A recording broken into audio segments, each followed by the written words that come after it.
ನಮಸ್ಕಾರ ವೀಕ್ಷಕರೇ ರೇಣುಕಾಸ್ವಾಮಿ ಕೊಲೆ ವಿಚಾರದಲ್ಲಿ ಕ್ಷಣಕ್ಕೂ ಹೊಸದೊಂದು ಆಘಾತಕಾರಿ ಮಾಹಿತಿ ಹೊರಬೀಳ್ತಾ ಇದೆ. ಇನ್ನು ಈ ಒಂದು ಪ್ರಕರಣ ಆರೋಪಿಗಳ ವಿಚಾರವಾಗಿಯೂ ಕೂಡ ದೊಡ್ಡ ಮಟ್ಟದಲ್ಲಿ ಸದ್ದು ಮಾಡ್ತಾ ಇದೆ. ಈಗಾಗಲೇ ನಟ ದರ್ಶನ್ ಇದರಲ್ಲಿ ಕಾಣಿಸ್ಕೊಂಡಿದ್ದಾರೆ, ನಟಿ ಪವಿತ್ರ ಗೌಡ ಇದ್ದಾರೆ, ನಟ ಪ್ರದೋಷ್ ಕೂಡ ಆರೋಪಿಯಾಗಿದ್ದಾರೆ. ಈಗಾಗಲೇ ಪೊಲೀಸ್ ಕಸ್ಟಡಿಯಲ್ಲಿದ್ದಾರೆ. ಹೀಗಿರುವಾಗಲೇ ಮತ್ತೊಂದು ಶಾಕಿಂಗ್ ನ್ಯೂಸ್ ಬರ್ತಾ ಇದೆ. ಇದೇ ಪ್ರಕರಣದ ವಿಚಾರವಾಗಿ ಈಗ ಕನ್ನಡದ ಮತ್ತೊಬ್ಬ ಕಾಮಿಡಿ ನಟನಿಗೆ ಸಂಕಷ್ಟ ಎದುರಾಗುತ್ತಾ ಅನ್ನುವ ಸುದ್ದಿ ಕೇಳಿ ಬರ್ತಾ ಇದೆ. ಹಾಸ್ಯ ನಟನ ಪಾಲಿಗೆ ಈ ಒಂದು ಪ್ರಕರಣ ಮುಳ್ಳಾಗುತ್ತಾ, ಅವರನ್ನು ಸಹ ಈ ಒಂದು ಪ್ರಕರಣದಲ್ಲಿ ಬಂಧಿಸಲಾಗುತ್ತಾ, ಪ್ರಕರಣದಲ್ಲಿ ಅವರ ಪಾತ್ರ ಏನು, ಆ ಎಲ್ಲದರ ಬಗ್ಗೆ ಸಂಪೂರ್ಣ ಮಾಹಿತಿಯನ್ನ ನೋಡೋಣ. ಅದಕ್ಕೂ ಮುನ್ನ ವೀಕ್ಷಕರೇ, ನಟ ನಟಿಯರ ಮೇಲಿನ ಅಂಧಾಭಿಮಾನ ತಪ್ಪು ಅಂತ ನೀವು ಸಹ ಹೇಳೋದಾದ್ರೆ ತಪ್ಪದೆ ಈ ವಿಡಿಯೋವನ್ನ ಲೈಕ್ ಮಾಡುವ ಮೂಲಕವಾಗಿ ನಿಮ್ಮ ಬೆಂಬಲವನ್ನ ಸೂಚಿಸಿ. ಹಾಗೆ ಪ್ರಕರಣದ ಕುರಿತಾಗಿ ಇಂಚಿಂಚು ಮಾಹಿತಿಗಾಗಿ ತಪ್ಪದೆ ಚಾನೆಲ್ಗೆ ಸಬ್ಸ್ಕ್ರೈಬ್ ಮಾಡಿ.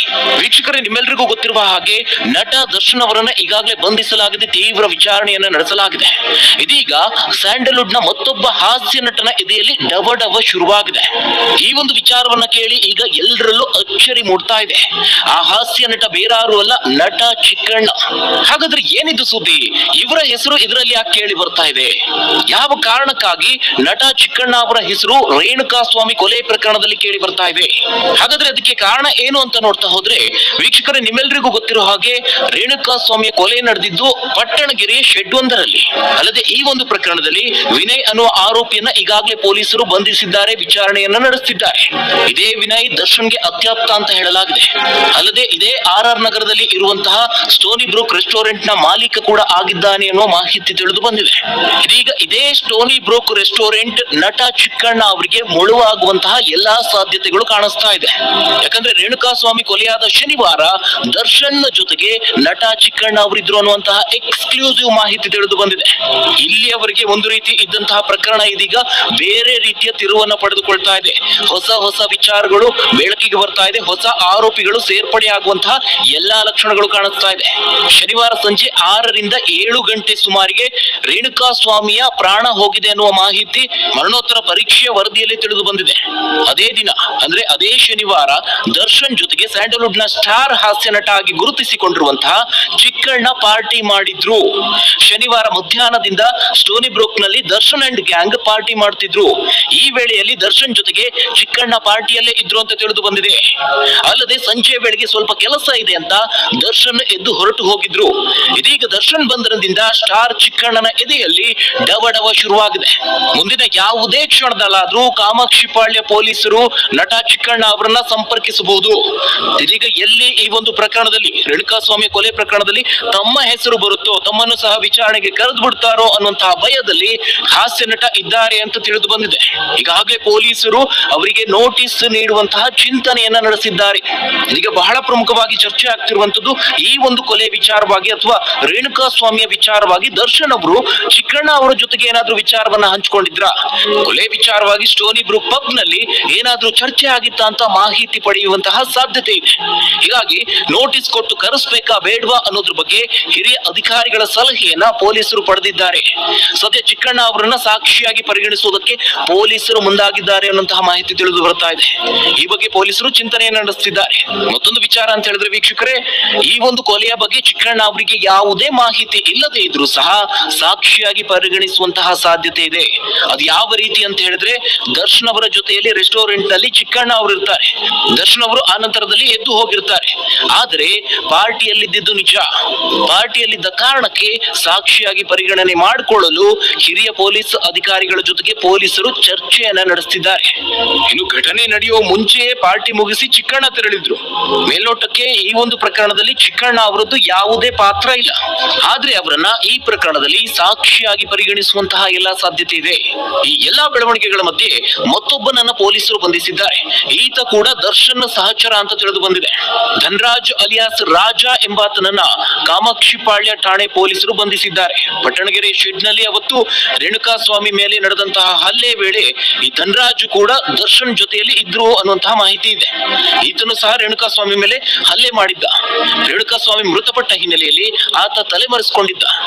ಈಗ ಈ ಧನರಾಜ್ ನಟ ದರ್ಶನ್ ನ ಸಹಚರನಾಗಿದ್ದು ಪವಿತ್ರ ಗೌಡ ಮನೆಯಲ್ಲಿ ಕೆಲಸ ಮಾಡ್ಕೊಂಡಿದ್ದ ಅಂತ ತಿಳಿದು ಬಂದಿದೆ.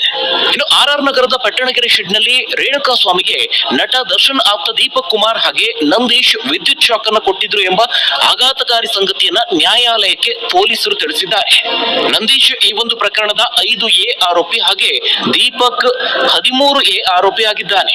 ಸದ್ಯ ವಿದ್ಯುತ್ ಶಾಕ್ ನೀಡಲು ಬಳಸಿದ್ದ ಉಪಕರಣವನ್ನ ಜಪ್ತಿ ಮಾಡುವ ಪ್ರಕ್ರಿಯೆ ನಡೀತಾ ಇದೆ. ಮತ್ತೊಂದು ಭಯಾನಕ ಸಂಗತಿ ಅಂತ ಹೇಳಿದ್ರೆ, ಈ ಒಂದು ವಿದ್ಯುತ್ ಶಾಕ್ ಅನ್ನು ನೀಡುವಂತಹ ಸಂದರ್ಭದಲ್ಲಿ ದರ್ಶನ್ ಅವರು ಸಹ ಅಲ್ಲಿ ಉಪಸ್ಥಿತರಿದ್ರು ಎನ್ನಲಾಗ್ತಾ ಇದೆ. ಅಲ್ಲದೆ ವಿದ್ಯುತ್ ಶಾಕ್ ನೀಡಿದ್ದ ದೀಪಕ್ ಬೆಂಗಳೂರು ನಗರದ ಪ್ರಭಾವಿ ಬಿಜೆಪಿ ಶಾಸಕರೊಬ್ಬರ ಸಂಬಂಧಿ ಅನ್ನೋದು ಗೊತ್ತಾಗ್ತಾ ಇದೆ. ಕೇವಲ ಇದಿಷ್ಟೇ ಅಲ್ಲದೆ ಆರೋಪಿಗಳ ಮತ್ತೊಂದು ಹೀನ ಕೃತ್ಯವೂ ಬಯಲಾಗಿದೆ. ರೇಣುಕಾ ಸ್ವಾಮಿಯನ್ನ ಕೊಂದ ಬಳಿಕ ಆತನ ಮೈಮೇಲಿದ್ದ ಚಿನ್ನದ ಆಭರಣಗಳನ್ನ ದೋಚಲಾಗಿದೆ ಎಂಬ ಅಂಶ ಈಗ ಬೆಳಕಿಗೆ ಬಂದಿದೆ. ಆತನನ್ನ ಕೊಂದಿದ್ದು ಮಾತ್ರವಲ್ಲದೆ ಯಾವುದೇ ಭಯವಿಲ್ಲದೆ ಆತನ ಮೃತದೇಹವನ್ನ ಬಿಸಾಕಿದ್ದಾರೆ. ಅಲ್ಲದೆ ಆತನ ಬಳಿ ಇದ್ದಂತಹ ಒಂದಷ್ಟು ಚಿನ್ನಾಭರಣವನ್ನ ಕಳ್ಳತನ ಮಾಡಿದ್ದಾರೆ. ಇಂತಹ ಹೇಯ ಕೃತ್ಯ ಈ ಗ್ಯಾಂಗ್ನದ್ದು. ರೇಣುಕಾ ಸ್ವಾಮಿ ಕೊಲೆಯಾದ ನಂತರದಲ್ಲಿ ರಾಘವೇಂದ್ರ ಆ ಸ್ಥಳದಿಂದ ಪರಾರಿಯಾಗಿದ್ದ. ಬಳಿಕ ಆತನಿಗೆ ಕರೆ ಮಾಡಿ 10 ಲಕ್ಷ ರೂಪಾಯಿ ಹಣ ಕೊಡ್ತೀವಿ ಎಂದಾಗ ಆತ ವಾಪಸ್ ಬಂದಿದ್ದಾನೆ. ಮೃತದೇಹವನ್ನ ಎಸೆಯುವುದಕ್ಕೆ ರಾಘವೇಂದ್ರ ಸಹ ಜೊತೆಗೆ ಹೋಗಿದ್ದಾನೆ. ಆ ವೇಳೆ ರೇಣುಕಾ ಸ್ವಾಮಿ ಮೈ ಮೇಲಿದ್ದ ಚಿನ್ನದ ಆಭರಣಗಳನ್ನ ರಾಘವೇಂದ್ರ ಅನ್ನುವ ಆರೋಪಿ ದೋಚಿದ್ದಾನೆ. ಚಿನ್ನದ ಉಂಗುರ, ಚಿನ್ನದ ಸರ, ಬೆಳ್ಳಿ ಕಡಗ ಮತ್ತು ವಾಚ್ ಗಳನ್ನ ತೆಗೆದುಕೊಂಡಿದ್ದಾನೆ.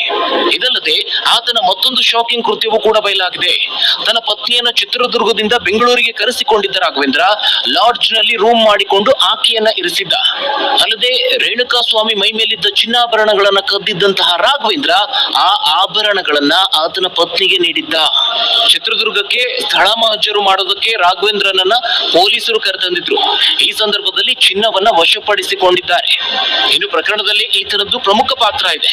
ಈ ರಾಘವೇಂದ್ರ ಅನ್ನುವ ವ್ಯಕ್ತಿಯೇ ಜಗ್ಗು, ಅನು ಎಂಬ ಇತರ ದರ್ಶನ್ ಅಭಿಮಾನಿಗಳನ್ನ ಸೇರಿಸಿಕೊಂಡು ರೇಣುಕಾ ಸ್ವಾಮಿಯನ್ನ ಅಪಹರಿಸಿ ಕಾರ್ನಲ್ಲಿ ಪಟ್ಟಣಗೆರೆ ಶೆಡ್ಗೆ ಕರೆತಂದಿದ್ದ. ಈಗ ಈ ಒಂದು ಗ್ಯಾಂಗ್ ನ ಕರಾಳ ಮುಖಗಳು ರಿವೀಲ್ ಆಗ್ತಾ ಇದೆ.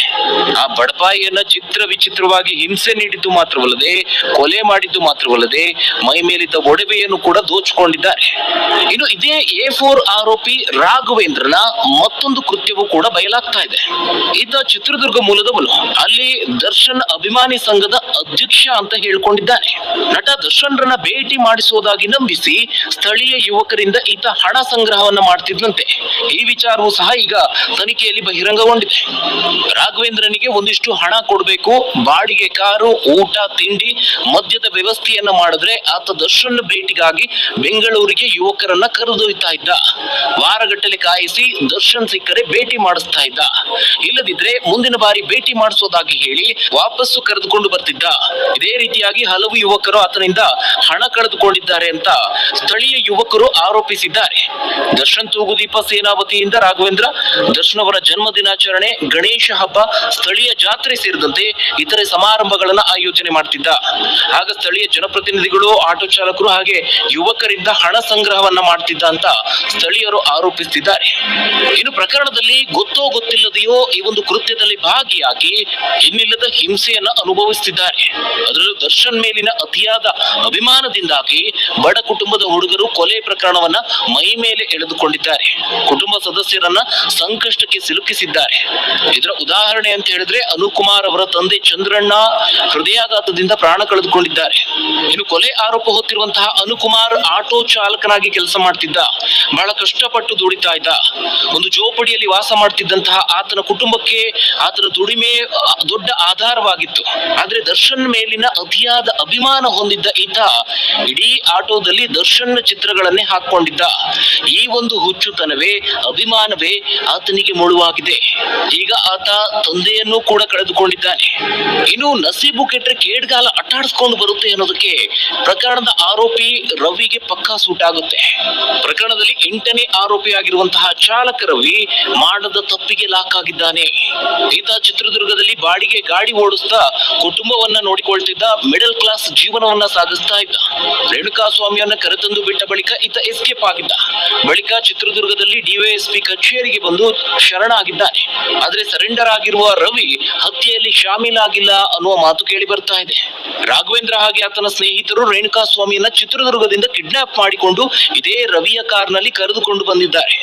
ಅದೊಂದು ಕಿಡ್ನಾಪ್ ಅನ್ನುವಂತಹ ಸಣ್ಣ ಮಾಹಿತಿಯು ಕೂಡ ಈ ಚಾಲಕ ರವಿಗೆ ಇರಲಿಲ್ವಂತೆ. ಒಟ್ಟಾರೆಯಾಗಿ ನೋಡ್ತಾ ಹೋದ್ರೆ ಪವಿತ್ರ ಗೌಡ ಒಬ್ಬಾಕೆಯಿಂದ ಹಲವರ ಕನಸು ಆಸೆಗಳು ಸರ್ವನಾಶವಾಗಿದೆ ಅಂತಲೇ ಹೇಳ್ಬೋದು. ಆಟೋ ಡ್ರೈವರ್, ಬಾಡಿಗೆ ಚಾಲಕ, ಹುಚ್ಚು ಅಭಿಮಾನಿ, ನಟನ ಪತ್ನಿ, ನಟನ ಕುಟುಂಬ, ನಟನ ಆಪ್ತರು, ಅಷ್ಟೇ ಯಾಕೆ ಖುದ್ದು ದರ್ಶನ್ ಅವರು ಸಹ ಹೀಗೆ ಪವಿತ್ರ ಗೌಡರಿಂದಾಗಿ ಪರೋಕ್ಷವಾಗಿ 10 ಮಂದಿಯ ಭವಿಷ್ಯಕ್ಕೆ ಕೊಳ್ಳಿ ಬೀಳುವಂತಹ ಸಾಧ್ಯತೆಗಳಿವೆ. ಇನ್ನು ಕೊಲೆ ಕೇಸ್ನಲ್ಲಿ ಲಾಕ್ ಆಗಿರುವಂತಹ ದರ್ಶನ್ ವಿರುದ್ಧವಾಗಿ ಆರೋಪ ಸಾಬೀತಾದ್ರೆ ಜೀವಾವಧಿ ಶಿಕ್ಷೆ ಕನ್ಫರ್ಮ್ ಎನ್ನಲಾಗ್ತಾ ಇದೆ. ಹಾಗಾಗಿ ಇಷ್ಟು ದಿನ ದೊಡ್ಡ ಸ್ಟಾರ್ ಆಗಿ ಮೆರೆತಿದ್ದಂತಹ, ಹೈಫೈ ಬದುಕನ್ನ ಸಾಗಿಸುತ್ತಿದ್ದಂತಹ, ತಮ್ಮಿಷ್ಟದಂತೆ ಮಜಾ ಮಾಡುತ್ತಾ ಕಾಲ ಕಳೆಯುತ್ತಿದ್ದಂತಹ ದರ್ಶನ್ ಅವರ ಲೈಫ್ ಮೇಲೆಯೂ ಕೂಡ ಕಾರ್ಮೋಡ ಕವಿದಂತಾಗುತ್ತೆ. ಜೀವಾವಧಿ ಶಿಕ್ಷೆಯ ಬದಲಾಗಿ ಕೇವಲ 10 ವರ್ಷ ಶಿಕ್ಷೆ ಆದ್ರೂ ಸಹ ದರ್ಶನ್ ಅವರ ಬದುಕಿಗೆ ಒಂದು ದೊಡ್ಡ ಪೆಟ್ಟು ಬಿದ್ದಂತಾಗುತ್ತದೆ. ಹೀಗಾಗಿ ಪವಿತ್ರ ಗೌಡ ಅವರ ಸಹವಾಸವೇ ದರ್ಶನ್ ಅವರ ಪಾಲಿಗೆ ಮುಳುವಾಯ್ತು ಅಂದ್ರೂ ಕೂಡ ತಪ್ಪಾಗುವುದಿಲ್ಲ. ಇದಿಷ್ಟು ಪ್ರಕರಣದ ಕುರಿತಾಗಿ. ಹಾಗಾದ್ರೆ ಈ ಬಗ್ಗೆ ನೀವೇನಂತೀರಾ? ನಿಮ್ಮ ಅನಿಸಿಕೆ, ಅಭಿಪ್ರಾಯವನ್ನ ಕಮೆಂಟ್ ಮೂಲಕವಾಗಿ ತಿಳಿಸಿ. ಧನ್ಯವಾದಗಳು ವೀಕ್ಷಕರೇ.